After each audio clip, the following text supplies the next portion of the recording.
दोस्तों, क्या आपको मालूम है कि पिछले 10 साल में कौन से इंडेक्स फंड्स और ईटीएफ्स ने भारतीय इन्वेस्टर्स के लिए सबसे ज्यादा वेल्थ बना के दी है? Nifty 50, Nifty bank, mid cap, small cap. अगर आपको ये कुछ भी अंदाजा नहीं है तो इस वीडियो को बिना स्किप करे हुए देखिएगा, क्योंकि इस वीडियो में मैं आपको 10 ऐसे इंडेक्स फंड्स या ईटीएफ्स के बारे में बताने वाला हूं जिन्होंने पिछले 10 साल में भारतीय इन्वेस्टर्स को माला माल कर दिया है। ये वीडियो थोड़ा सा लंबा हो सकता है, but trust me, her 2 minute में आपको कुछ ना कुछ नया सीखने मिलेगा। अगर आप मुझे नहीं जानते हैं तो मेरा नाम है राहुल जैन, मैं हूं एक सेबी रजिस्टर्ड रिसर्च एनालिस्ट।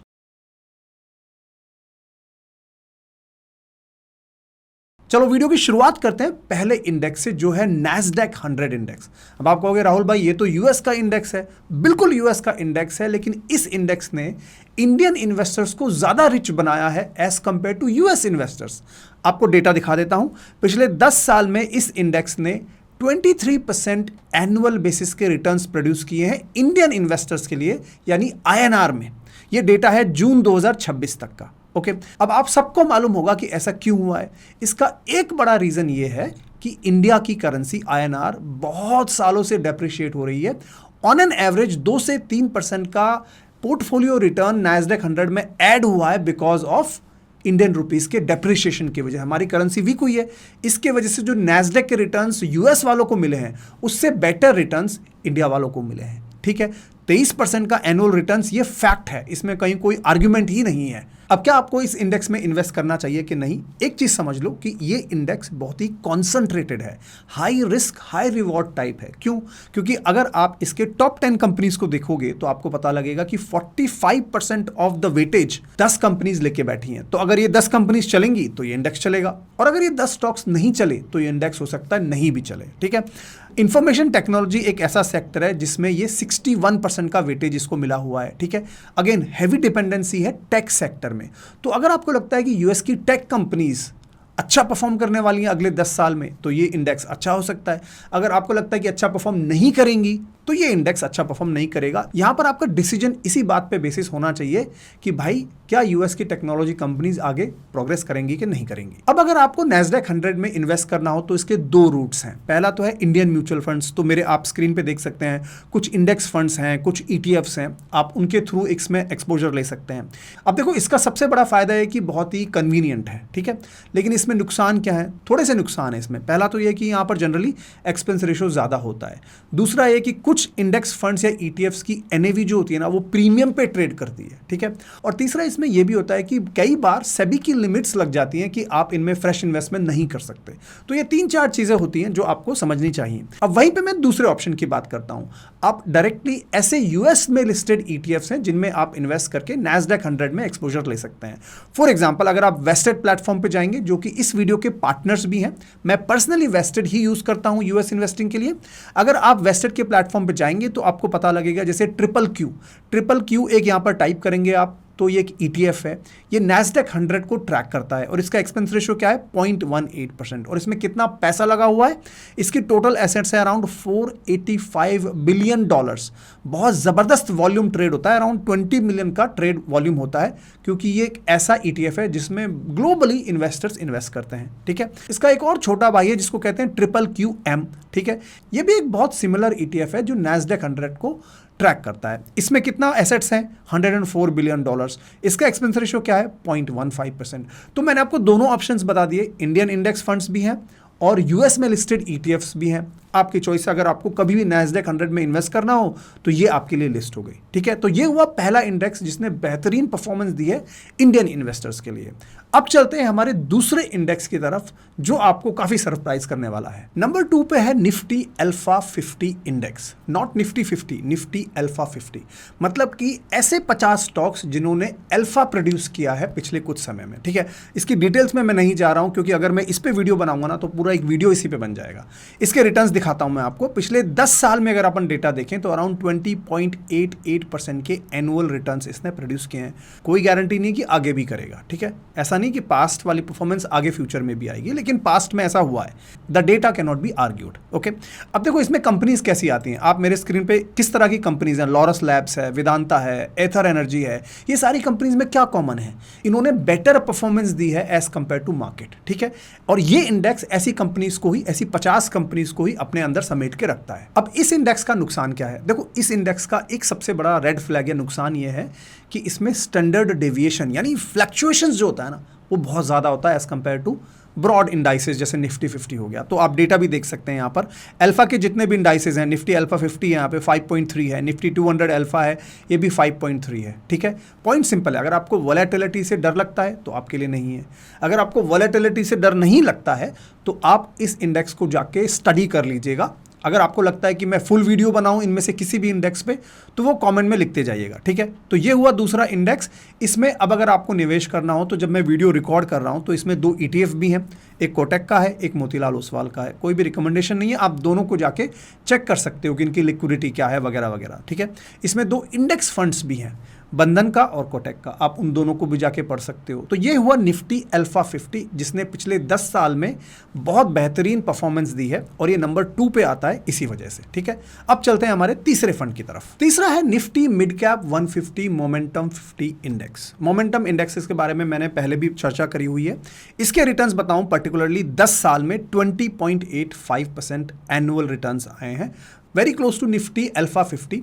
अगर आप निफ्टी अल्फा 50 एंड मोमेंटम में टॉस करोगे ना तो ऑलमोस्ट सिमिलर ही इनके रिटर्न्स निकल के आए पिछले 10 साल में। ठीक है, अब ये होते क्या है, बहुत सिंपल है। इसके ना 3 वेरिएशंस भी हैं, 3 अलग अलग तरह के फंड्स हैं, जैसे कि निफ्टी 200 मोमेंटम 30 उसने भी अच्छा परफॉर्म करा है, Nifty mid cap 50 momentum 50, Nifty 500 momentum 50। मैं इनको मोमेंटम फैमिली कहता हूँ। ठीक है, अब होता क्या है, सिंपली जैसे अगर मैं आपको निफ्टी मिड कैप 150 मोमेंटम 50 का बताऊँ तो मिड कैप स्टॉक्स होते हैं 150, उनमें से अगर आप केवल 50 स्टॉक्स निकाल लोगे जिनमें मोमेंटम है, बहुत तेजी है, और उससे अगर एक इंडेक्स बनाओगे तो ये इंडेक्स बन के आता है। ठीक है, अब उसका पूरा क्राइटेरिया यहाँ पे लिखा हुआ है। मैं इसको डिटेल में अगर समझाऊंगा तो वीडियो बहुत लंबी हो जाएगी, आप ये स्क्रीन पे पढ़ सकते हैं मेरे, बट मोटा मोटा मैंने समझा दिया है कि जिनमें मोमेंटम होता है उन स्टॉक्स को इनमें रखा जाता है। ठीक है, और पिछले अगर आप 10 साल का, 15 साल का, 7 साल का, 3 साल का डेटा देखोगे तो निफ्टी मिड कैप 150 मोमेंटम 50 ने बेटर परफॉर्मेंस दी है as compare to Nifty 500 momentum 50 and Nifty 200 momentum 30। ठीक है, हर एक पीरियड में ऑलमोस्ट ये विनर रहा है। ठीक है, अब इसकी बात कर लेते हैं कि किस तरह की कंपनीज होती हैं। तो मेरे स्क्रीन पर आप देख सकते हो जो कंपनीज अभी पिछले कुछ समय से बहुत अच्छा परफॉर्म कर रहे हैं, जैसे लॉरस लैब है, BSE है, फेडरल बैंक है, ये सारी कंपनीज बहुत अच्छा परफॉर्म कर रही थी पिछले कुछ समय से, तो ये इनमें इंक्लूड हो जाती हैं। आपको यहाँ पर वो कंपनीज नहीं मिलेंगी ट्रेडिशनल जो कंपनीज होती हैं, जैसे जोमेटो हो गई या फिर HDFC बैंक हो गई या SBI हो गई, ये बड़ी कंपनीज या छोटी कंपनीज आपको देखने नहीं मिलेंगी यहाँ पर। ठीक है, उसके अलावा यहाँ पर रेड फ्लैग क्या है, एक रेड फ्लैग है मोमेंटम का कि जब मार्केट गिरेगा तो ये तेजी से गिरते हैं। फॉर एग्जांपल आपको ऑरेंज लाइन दिखाई दे रही है यहाँ पे, और नीली लाइन जो ब्लू लाइन है वो मिड कैप की है। तो मिड कैप के बजाय ये जो ऑरेंज लाइन है वो ज़्यादा गिरती है। बहुत सारे ऐसे एपिसोड्स होते हैं जहां पर ये इंडेक्स परफॉर्म नहीं करता है, तो सेम ही है, ये बहुत वॉलेटाइल है as compare to normal mid cap. Risk ज़्यादा है, रिवॉर्ड भी इसी वजह से इसमें ज़्यादा आए हैं। तो ये हुआ तीसरा इंडेक्स। अब इस इंडेक्स को ट्रैक करने के लिए 3 इंडेक्स फंड्स हैं अभी, एडलवाइज का है, टाटा निफ्टी मिड कैप है, कोटक निफ्टी का है। तो ये 3 ऑप्शंस अभी हैं। और अगर ETF की बात करूं तो मोतीलाल ओसवाल का भी इसमें एक ETF है और SBI का भी एक ETF है। ये 5 ऑप्शंस आपको मिलते हैं, डिपेंडिंग ऑन अपनी रिस्क एपेटाइट के हिसाब से आप इनको जाके आगे एक्सप्लोर कर सकते हो। अब चलते हैं चौथे इंडेक्स की तरफ, और ये एक सेक्टोरल इंडेक्स है। सेक्टोरल इंडेक्स बहुत ही साइक्लिक होते हैं, लेकिन फिर भी हमें पता होना चाहिए कि कहाँ अच्छी परफॉर्मेंस आई है। यह है Nifty metal index. Nifty metal index ने पिछले 10 साल में अगर हम देखें क्यूमुलेटिवली 20.41% का एनुअल रिटर्न दिया है। ज़बरदस्त इसने परफॉर्मेंस दी है। और ये किस तरह का इंडेक्स है, तो आप मेरे स्क्रीन पे देख सकते हैं, इसमें आयरन एंड स्टील है 44%, एल्यूमिनियम है, ट्रेडिंग मिनरल्स है, मतलब मेटल इंडस्ट्री बहुत ही साइक्लिक है, लेकिन इसने पिछले 10 साल में ज़बरदस्त परफॉर्मेंस दी है। ठीक है, किस तरह की कंपनीज हैं, टाटा स्टील्स है, हिंडाल्को है, JSW स्टील्स है। और आप इसमें ये भी नोट करोगे कि टॉप 3 कंपनीज में ही बहुत ज़बरदस्त कॉन्सेंट्रेशन है। 40 से 50% इस इंडेक्स का वेटेज केवल 3 कंपनीज के भरोसे चल रहा है। तो मतलब यहाँ पर रिस्क बहुत ज़्यादा है, कॉन्सेंट्रेशन रिस्क बहुत ज़्यादा है। और अगर मैं आपको इसकी चार्ट दिखाऊँ ना तो आपको समझ में आएगा 2021 के बाद जो मेटल्स में रैली आई है वो ज़बरदस्त आई है, उससे पहले तो बहुत कुछ था ही नहीं इसमें। ठीक है, तो मतलब ये बड़ा ही साइक्लिक सेक्टर है। और ये सेक्टर अलोन नहीं, ऐसे और भी 4-5 सेक्टर्स हैं जो आप मेरे स्क्रीन पे देख सकते हैं, चाहे वो Nifty mid small IT and telecom हो गया, निफ्टी कैपिटल गुड्स हो गया, निफ्टी केमिकल्स हो गया, Nifty mid small health care हो गया, या निफ्टी पावर हो गया। इन सारे को अगर आप देखोगे तो पिछले 10 साल के इनके रिटर्न्स ऑलमोस्ट 20%, 19%, 18% आए हैं। लेकिन इन सब में सबसे बड़ी रिस्क है साइक्लिसिटी की। कब इनमें एंटर करना है, कब इनमें एंटर नहीं करना है, कब एग्जिट ले लेना है, वो भी एक इंपॉर्टेंट पैरामीटर होता है, हर किसी इन्वेस्टर के लिए नहीं है। अगर आपको इन किसी भी सेक्टर्स में जंप करना हो तो बहुत ही लिमिटेड एलोकेशन रख के जाएं, क्योंकि ये बहुत ज़्यादा रिस्की होते हैं एक रिटेल इन्वेस्टर के लिए, वो उसको टाइम कर पाए। बट फिर भी मैंने अपने डेटा में इसको डाला है बिकॉज इसने अच्छी परफॉर्मेंस दी है। ठीक है, अब मैं ये बाकी सारे इंडेक्सेस की बात करने वाला हूँ नहीं, सेक्टर वालों की आप जाके एक्सप्लोर कर सकते हो। अराउंड 20% रिटर्न्स आए हैं मेटल में, टेलीकॉम में, कैपिटल गुड्स वगैरह में। ठीक है, अब चलते हैं हमारे 5वें इंडेक्स की तरफ। दोस्तों वीडियो अभी तक आपको अगर अच्छी लग रही है तो लाइक करते जाइएगा, कॉमेंट्स में थैंक यू लिख दीजिएगा, हमारे लिए मोटिवेशन हो जाता है। और अगर आपने चैनल को सब्सक्राइब नहीं किया है तो फटाफट से सब्सक्राइब करके अपना सपोर्ट दिखाइए। अब चलते हैं हमारे 5वें इंडेक्स की तरफ, जो है S&P 500 इंडेक्स। ये भी यूएस का ही इंडेक्स है। इसकी क्या परफॉर्मेंस रही है, तो पिछले 10 साल में अगर परफॉर्मेंस देखें तो 19.44% के एनुअल रिटर्न्स आए हैं INR में, इंडियन रुपीस टर्म्स में। ओके, वेरी क्लोज टू जो हमने मोमेंटम या अल्फा की अभी बात करी है उसके क्लोज आए। ये डेटा है अब तक जून 2026 तक का। ठीक है, अब शुरू में मैंने पहला इंडेक्स बताया था आपको NASDAQ 100। तो NASDAQ 100 और S&P 500 में मोटा मोटा डिफरेंस क्या है आप मेरे स्क्रीन पे देख सकते हैं। S&P 500 मच मोर डाइवर्सिफाइड है, इसमें 500 कंपनियां हैं, NASDAQ 100 में केवल 100 हैं। NASDAQ 100 केवल 52% ऑफ द मार्केट कैप को कवर करता है यूएस में, और ये 86% को कवर करता है। इसमें कॉमन स्टॉक्स कितने हैं दोनों में, 87 है। ठीक है, वेट ऑफ कॉमन स्टॉक्स जो है इसमें 54% है जो NASDAQ में है, तो ओवरलैप है दोनों में, लेकिन ये मच मोर डाइवर्सिफाइड है। इसमें आईटी सेक्टर का जो टेक्नोलॉजी सेक्टर है उसका एलोकेशन काफ़ी कम है, 38% है, NASDAQ में 61% है। तो जिन लोगों को AI रैली से डर लगता है उनके लिए स्लाइटली बेटर चॉइस क्या होगी, S&P 500 as compare to NASDAQ 100। जिनको यूएस टेक्नोलॉजी कंपनीज पे अच्छा भरोसा है उनके लिए कौन सा बेटर होगा, NASDAQ 100 as compare to S&P 500। ठीक है, तो ये हुआ दोनों में कंपैरिजन। अब अगर बात करूं कि S&P 500 के लिए क्या करना चाहिए, तो 2 ETF बता रहा हूं जो यूएस स्टॉक मार्केट में लिस्टेड हैं। पहला है VOO। तो अगर आप वेस्टेड के प्लेटफॉर्म पे जाओगे और VOO सर्च में टाइप करोगे तो एक ये ETF आएगा वैनगार्ड का, वैनगार्ड S&P 500 ETF। ये बहुत बड़ा ETF है, इसमें 1 ट्रिलियन की इन्वेस्टमेंट ऑलरेडी हो चुकी है। इसका asset under management almost 1 trillion के बराबर है, और इसका एक्सपेंस रेशियो देखो कितना कम है, 0.03%। ये आई थिंक दुनिया का सबसे बड़ा ETF है अगर आप यूएस स्टॉक मार्केट में जाके देखेंगे तो। ठीक है, इतना ज़्यादा इसमें निवेश हुआ है क्योंकि ये डाइवर्सिफाइड है, लोग इसीलिए इसको पसंद करते हैं। ठीक है, इसका एक दूसरा भाई भी है IVV। अगर आप ये टाइप करोगे वेस्टेड पे जाके तो आई शेयर्स का निकल के आएगा एक, और इसमें भी ऑलमोस्ट $891 बिलियन का इन्वेस्टमेंट हो चुका है। 0.03% ही इसका भी एक्सपेंस रेशो है, बहुत ही ज़्यादा चीप है। अगर आपने अभी तक वेस्टेड प्लेटफॉर्म का अकाउंट नहीं खोला है तो मैंने लिंक दिया है डिस्क्रिप्शन पिन कमेंट में। अगर आप मेरा लिंक यूज़ करते हैं तो आपको $10 बोनस मिलेगा जब आप पहला फंड ट्रांसफर वेस्टेड में कर दोगे, जाके आप उसको यूज़ कर सकते हैं। तो ये हुआ 5वां इंडेक्स S&P 500 जिसने बेहतरीन परफॉर्मेंस दी है इंडियन इन्वेस्टर्स के लिए। One of the reason has been Indian rupees का डेप्रिसिएशन। अब चलते हैं नंबर 6 की तरफ। आपका क्वेश्चन होगा कि राहुल भाई क्या मिड कैप, स्मॉल कैप ये सब कहाँ गए हैं?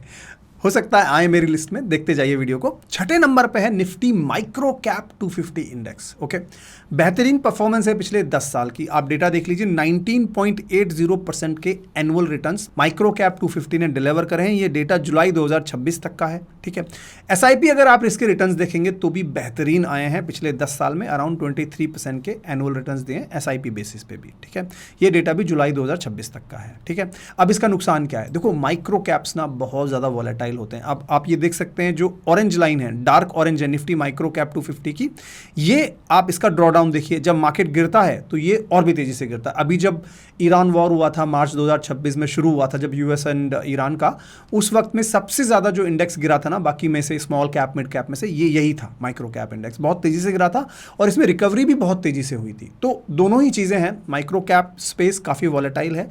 इन्वेस्टमेंट करने से पहले इसका वैल्यूएशन ज़रूर देख लेना, PE रेशो देख लेना, बिकॉज मुझे नहीं पता आप ये वीडियो कब देख रहे हो, राइट। आप इसका वैल्यूएशन ज़रूर देख लेना था कि एवरेज PE कितना होता है इसका जनरली पिछले 10 साल का, और अभी PE क्या चल रहा है, इसका प्राइस टू बुक कितना चल रहा है। सिंपली आपको गूगल पे सारी इन्फॉर्मेशन मिल जाएगी। वैल्यूएशन चेक किए बिना कभी भी इन्वेस्टमेंट मत करना। अब आता है कि माइक्रो कैप में इन्वेस्ट करने के लिए क्या ऑप्शन है, तो मुझे इंटरनेट पे केवल एक ही ऑप्शन मिला है, Motilal Oswal Nifty micro cap 250 index fund. आप इसको जाके एक्सप्लोर कर सकते हैं। शायद इनका ETF भी है, I am not really sure, आप जाके एक बार चेक कर लीजिएगा। बाय द वे, मैंने ये भी नहीं बताया कि माइक्रो कैप होते क्या हैं। तो निफ्टी माइक्रो कैप 250 बहुत सिंपल है, 500 स्टॉक ऊपर के हटा दो आप, उसके बाद 501 से 750 की जो लिस्ट है वो इसमें ट्रैक हो जाते हैं इस इंडेक्स में, ठीक है। तो बेसिकली आप उनमें इन्वेस्ट कर रहे हो जो बहुत छोटी कंपनियां हैं मार्केट कैप वाइज। ओके, ये हुआ छठा। अब चलते हैं सातवें की तरफ। नंबर 7 पे है मिड कैप फैमिली। ओके, सो दो इंडेक्स हैं, Nifty mid cap 50 and Nifty mid cap 150, ठीक है। अगर हम दोनों के रिटर्न्स देखें तो 10 साल में निफ्टी मिड कैप 50 ने around 18.7% and Nifty mid cap 150 ने अराउंड 18.6% के एनुअल रिटर्न्स दिए हैं। बहुत ही सिमिलर सी परफॉर्मेंस रही है दोनों की। और अगर आप दोनों की वॉलेटिलिटी को देखोगे तो मिड कैप 50 ज़्यादा वॉलेटाइल रहा है, बहुत ज़्यादा फ्लक्चुएट करा है इसने। निफ्टी मिड कैप 50 होता क्या है, सिंपल सा है। अगर आप मिड कैप स्पेस देखोगे जो कि स्टॉक नंबर 101 से लेके 250 तक है, 150 स्टॉक्स हैं, इनमें से अगर आप 50 स्टॉक्स को सेलेक्ट करोगे based on market cap and based on daily turnover, मतलब कि जो ज़्यादा ट्रेड हो रहे हैं, ठीक है, उन स्टॉक्स को लोगे ना तो आपको मिड कैप 50 का इंडेक्स बन के आता है। और इसी का परफॉर्मेंस हमने मिड कैप 150 से कंपेयर करा यहाँ पर, ठीक है। अब इसमें इन्वेस्टमेंट अगर करना हो तो मिड कैप 150 में बहुत सारे इंडेक्स ऑप्शंस मिल जाएंगे आपको। आप मेरे स्क्रीन पे देख सकते हो 10 से ज़्यादा की लिस्ट यहाँ पर है, ठीक है। अगर आपको केवल मिड कैप 50 में करना हो तो केवल 2 ही हैं, एक्सिस का और कोटेक का। आप इनको जाके एक्सप्लोर कर सकते हो। सिमिलर से रिटर्न्स हैं और मिड कैप 50 ज़्यादा वॉलेटाइल है, तो मेरा सजेशन तो होगा कि आप मिड कैप 150 को प्रेफरेंस दें over mid cap 50। Why? Because उसकी वॉलेटिलिटी कम है और रिटर्न्स ऑलमोस्ट सिमिलर ही आए पिछले 10 साल में, ठीक है। ये हुआ नंबर 7। अब चलते हैं नंबर 8 की तरफ। नंबर 8 पे है एक thematic index called Nifty energy. Okay, पहले जो मैंने बताया था आपको निफ्टी मेटल है, कैपिटल गुड्स है, वो सारे सेक्टोरल थे। ये एक थीमैटिक है, दोनों में फ़र्क होता है। अब यहाँ पे एक्सप्लेन करेंगे तो बहुत लंबा वीडियो हो जाएगा। बट निफ्टी एनर्जी ने पिछले 10 साल में 17.21% के एनुअल रिटर्न्स दिए हैं। इस थीम पे मैंने एक पूरी वीडियो बनाई थी, हिंदी चैनल पे अभी भी है। पिछले 2 वीक में 1 लाख से ज़्यादा लोग इसको देख चुके हैं और जो उनके कमेंट्स आए वो बहुत ही एनकरेजिंग है, लोगों को सीखने बहुत मिला है। मैं इस वीडियो में अब इसके बारे में ज़्यादा नहीं बताऊंगा, मैं आपको एनकरेज करूंगा कि वो वीडियो मेरे चैनल पे जाके देख लीजिएगा। आपको निफ्टी एनर्जी के बारे में बहुत सारी चीज़ें सीखने मिल जाएंगी वहाँ पर, ठीक है। तो ये है 8वां इंडेक्स। अब चलते हैं 9th की तरफ, जो है निफ्टी 200 वैल्यू 30 या वैल्यू स्ट्रैटेजी के बेस्ड जितने भी इंडेक्स फंड्स हैं वो ऑलमोस्ट सिमिलर ही हैं और इनके रिटर्न्स अगर आप पिछले 10 साल में देखोगे, फॉर एग्जांपल निफ्टी 200 वैल्यू 30 के अगर आप रिटर्न्स देखोगे तो पिछले 10 साल में अराउंड 17.42% के रिटर्न आए, मेरे स्क्रीन पे आप देख सकते हो, ठीक है। अभी होता क्या है, निफ्टी 200 वैल्यू 30, बेसिकली आप 200 कंपनीज को लो, शुरू की टॉप 200 कंपनीज को, और उनमें से 30 वैल्यू स्टॉक्स को निकालो। Value based on what, P ratio हो गया, पीबी रेशो हो गया, उनके हिसाब से। और जिनका वैल्यूएशन सबसे अच्छा है, यानी कि जिनका वैल्यूएशन काफ़ी कम है, पी रेशो कम है वगैरह वगैरह, उनको आप इस इंडेक्स में डाल दो। परफॉर्मेंस बहुत अच्छी रही है। एक बात, ये इंडेक्स 2024 में ही लॉन्च हुआ है, ठीक है। फिर इसके रिटर्न्स पिछले 10 साल के कैसे देख सकते हैं हम? There is something called as back testing. आप कोई भी इंडेक्स क्रिएट करते हो तो आज क्रिएट करके उसकी बैक टेस्टिंग कर सकते हो, पिछले 10 साल की, 15 साल की, 20 साल की, ठीक है। तो यहाँ पर ये बैक टेस्टिंग रिजल्ट्स हैं। ये इंपॉर्टेंट है समझना कि इंडेक्स अभी बहुत ही रिसेंट क्रिएट हुआ है, ठीक है। अब बात करते हैं कि अगर इसमें इन्वेस्ट करना हो तो क्या ऑप्शंस बनते हैं। तो 2 इंडेक्स फंड्स हैं इसमें, ICICI प्रू का एंड कोटेक का। आप जाके दोनों को स्टडी कर सकते हो, दोनों में डिफरेंसेस देख सकते हो, उनमें एक्सपेंस रेशियोज क्या है, ट्रैकिंग एरर में क्या डिफरेंस है, वो सब आप स्टडी कर सकते हो। और अगर ETFs की बात करूं तो इसमें 2 ETFs हैं, ICICI प्रू का ETF भी है और SBI का भी एक इसमें ETF है। आप दोनों को जाके चेक कर सकते हो। ETFs में हमेशा हम क्या चेक करते हैं, लिक्विडिटी, वॉल्यूम कितना है वो पहले चेक कर लेना, ठीक है। अब चलते हैं नंबर 10 की तरफ, जो कि काफी सरप्राइजिंग था मेरे लिए भी personally. Let me reveal it now. Number 10 पे है निफ्टी मिड स्मॉल कैप 400, यानी स्मॉल कैप तो इस पूरी लिस्ट में है ही नहीं, लेकिन मिड स्मॉल कैप 400 है। मतलब कि अगर आप शुरू के 100 स्टॉक्स को हटा दोगे जिनको हम लार्ज कैप कहते हैं, उसके बाद आपके पास जो 400 स्टॉक्स बचे 500 में से, उनमें मिड कैप भी हो गए और स्मॉल कैप भी हो गए, उनका इंडेक्स बनाया तो बना निफ्टी मिड स्मॉल कैप 400। पिछले 10 साल में इस इंडेक्स की परफॉर्मेंस रही है अराउंड 15.98% के एनुअल रिटर्न्स, जो कि स्मॉल कैप से बेटर है, ओके। इसीलिए ये नंबर 10 पे है। अब इसमें एक और शॉकिंग फैक्ट है कि इस इंडेक्स के ऊपर केवल और केवल एक ही इंडेक्स फंड है, जो मुझे काफ़ी सरप्राइजिंग लगा, और वो इंडेक्स फंड भी अभी रिसेंटली ही लॉन्च हुआ है, ठीक है। उसका नाम है Navi Nifty mid small cap 400 index fund direct growth, बहुत रिसेंटली लॉन्च हुआ है। अब इसमें ना एक और वेरिएशन भी है। Zerodha has Nifty mid small cap 400 but 50-50 index, मतलब कि 50% weightage to mid cap and 50% to small cap. ये थोड़ा सा डिफरेंट वेरिएशन है, आपके लिए होमवर्क भी है। आपको जाके ये ढूंढना है कि निफ्टी मिड स्मॉल कैप 400 50-50 ने बेटर रिटर्न्स दिए हैं या निफ्टी मिड स्मॉल कैप 400 ने बेटर रिटर्न्स दिए हैं। ये होमवर्क है।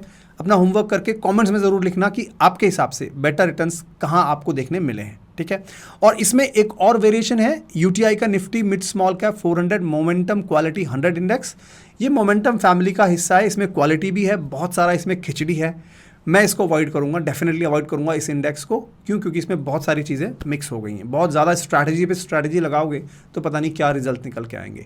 तो इस तरह से मैंने आपको 10 इंडेक्स फंड्स और ईटीएफ्स का रन डाउन करा है इस वीडियो में, और उसका इंटेंशन ये था कि आपको ये समझ में आना चाहिए कि पिछले 10 सालों में ग्रोथ कहाँ आई है। ज़रूरी नहीं है कि आगे भी इन्हीं में ग्रोथ आएगी, बट एक एप्रिसिएशन होना बहुत ज़रूरी है, एक इन्फॉर्मेशन होना ज़रूरी है। हो सकता है ना आप अपने पोर्टफोलियो का 10 से 20% इन्हीं एसेट्स के अराउंड बनाओ, आपको ग्रोथ स्ट्रैटेजीज मालूम तो होना चाहिए। इसी इंटेंशन के साथ मैंने ये वीडियो बनाई है।